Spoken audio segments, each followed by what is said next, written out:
Hello बच्चों, मैं doctor Sharda कुमारी, महारानी महेश्वर लता संस्कृत विद्यापीठ लोहना मधुबनी से। बच्चों, आज हम शास्त्रीय प्रथम खंड के लिए जो चर्चा करेंगे उसके अंतर्गत हम आंध्र सातवाहन वंश के बारे में जो है वो उस पर चर्चा करेंगे। बच्चों, इससे पूर्व में हमने शुंग वंश के बारे में पढ़ा है। शुंग वंश से पूर्व भी हम मौर्य साम्राज्य के बहुत सारे पहलुओं को देखा है। तो हम देखते हैं कि शुंग वंश की समाप्ति के पश्चात राज इतिहास का एक ये ध्रुव सत्य है, शाश्वत सत्य है कि एक साम्राज्य के पतनोपरांत जो है वो दूसरे साम्राज्य की स्थापना होती है और फिर वो भी कुछ समय तक फलता फूलता है और फिर तीसरे साम्राज्य का उत्थान होता है। ये इतिहास में समय के अनुसार लगातार चलता रहा है। और शुंग वंश के समाप्ति के पश्चात थोड़े समय के लिए हम देखते हैं कि कण्व वंश का शासन आता है। और कण्व वंश के जो शासक था, जो संस्थापक था वासुदेव, उसने शुंग वंश के अंतिम शासक की हत्या करके और उसकी स्थापना की थी। फिर कण्व वंश का जो अंतिम शासक था सुशर्मा, उसकी हत्या करके आंध्र सातवाहन वंश की स्थापना की गई और इसकी स्थापना सिमुक ने की थी। पुराण में इस वंश को आंध्रभृत्य आंध्र जातीय भी कहा गया है। सबसे पुराना जो पुराण है मत्स्य पुराण, उससे हमें आंध्र सातवाहन वंश के बारे में जानकारी मिलती है। इस वंश की स्थापना सिमुक नामक व्यक्ति ने लगभग 60 ईसा पूर्व में हमने बता रखा है कि ये कण्व वंश का जो अंतिम शासक था सुशर्मा, उसकी हत्या करके की थी।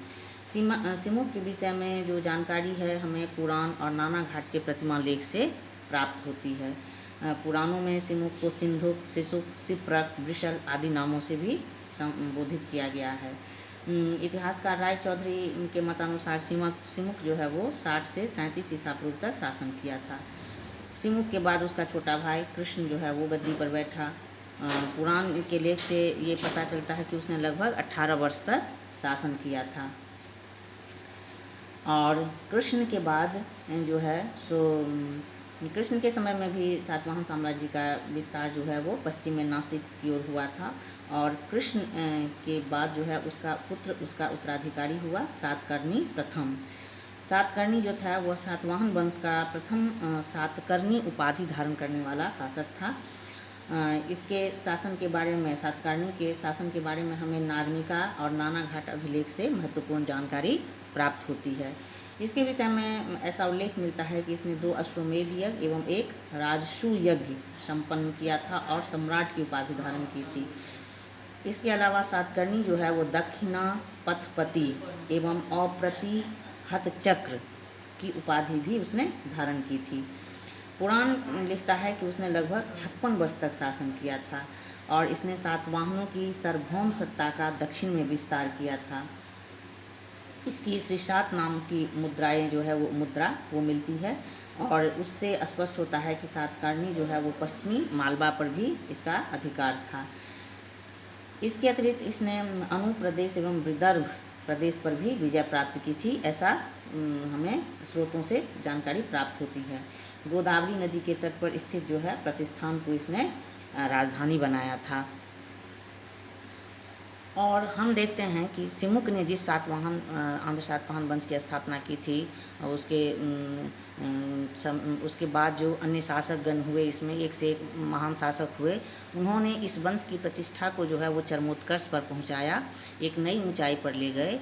और आंध्र सातवाहन वंश जो है वो उसने एक इतिहास में अपना एक स्थान जो है वो दर्ज करा रखा है। इसके अलावा इस आंध्र सातवाहन वंश की एक अन्य विशेषता जिसके बारे में हम बच्चों आपका ध्यान आकर्षित कराना चाहेंगे कि इनके जो राजा थे, जो हम देखेंगे बाद में उनके नामों से भी स्पष्ट होता है, वो अपने नाम में अपनी माता का नाम जोड़ते थे।